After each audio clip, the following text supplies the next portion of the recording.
அனைவருக்கும் வணக்கம். வாழ்க வளமுடன். நான் உங்கள் பாலசுப்ரமணி. நம்ம இன்னைக்கு பார்க்குற தலைப்பு என்ன அப்படின்னு பார்த்தோம்னா, பெண்களுக்கு திருமண தடையா?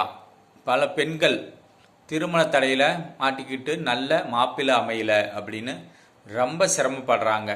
ஒரு சில புரோக்கர் காசாக வாங்கி தின்றானுங்க. இப்போ பசங்களுக்கு தான் பொண்ணு கிடைக்க மாட்டேங்குது அப்படின்னா, பொண்ணுக்கு மாப்பிள்ளை கிடைக்காம இருக்குது. ஆனால் அது கம்மி, அந்த அளவுக்கு தெரியறதில்ல. பசங்க தான் ரொம்ப நொந்து போய் அலைஞ்சிக்கிட்டு இருக்கிறாங்க.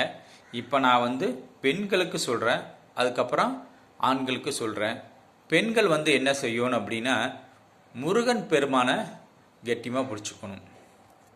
மலை மேல் உள்ள முருகன் கோயிலுக்கு சென்று செவ்வரளி, அதாவது அரளிப்பூ வாங்க வேண்டாம், செவ்வரளி மாலை வாங்கிட்டு போய் வழிபாடு செய்யுங்க. செவ்வாய்க்கிழமை செவ்வாய் ஓரையில் போகிறது காலையில் 6 to 7. மலை மேல் உள்ள முருகனுக்கு செவ்வரளி மாலை சூற்றி வழிபாடு செய்வது மிகச்சிறப்பு. நான் சொல்கிற வழிபாடெல்லாம் உங்களுக்கு பெரிய செலவுகளை எதுவுமே ஆகாது. அதை செய்யுங்க, இதை செய்யுங்க, அப்படி செய்யுங்க, இப்படி செய்யுங்க அப்படின்னு உங்களுக்கு 2000 5000 காசு பிடிங்கி திங்கிறதோ இல்லை போனீங்கன்னா 1000 2000 ஆகிற செலவுலாம் வைக்க போகிறதில்ல. என்ன மாலையாக வாங்குகிற பூவே சிம்பிளாக மாலை மாதிரி கட்டினீங்கன்னா நல்ல ஓரளவுக்கு பெரிய மாலையாக கட்டினா ஒரு 50 ரூபா வரும். அவ்வளோதான். 2 தீபம் ஏற்றிட்டு வாங்க, போதும். தொடர்ந்து அதை செய்யுங்க. கட்டாயம் உங்களுக்கு திருமணம் நடைபெறும். வசதியாக இருக்கிறீங்க பெரிய பெரிய செலவுலாம் பண்ணுவாங்க. உங்களுக்கு வசதி இல்லையா, இதை செய்து பாருங்கள், கட்டாயம் திருமணம் நடக்கும்.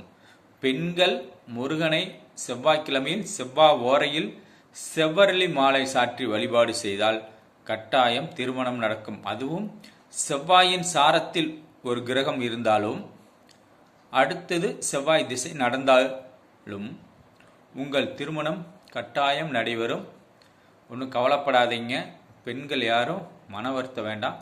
முருகனை பிடிச்சிங்க, கட்டாயம் உங்களை முருகன் காப்பாற்றுவார். வாழ்க வளமுடன். நன்றி, வணக்கம்.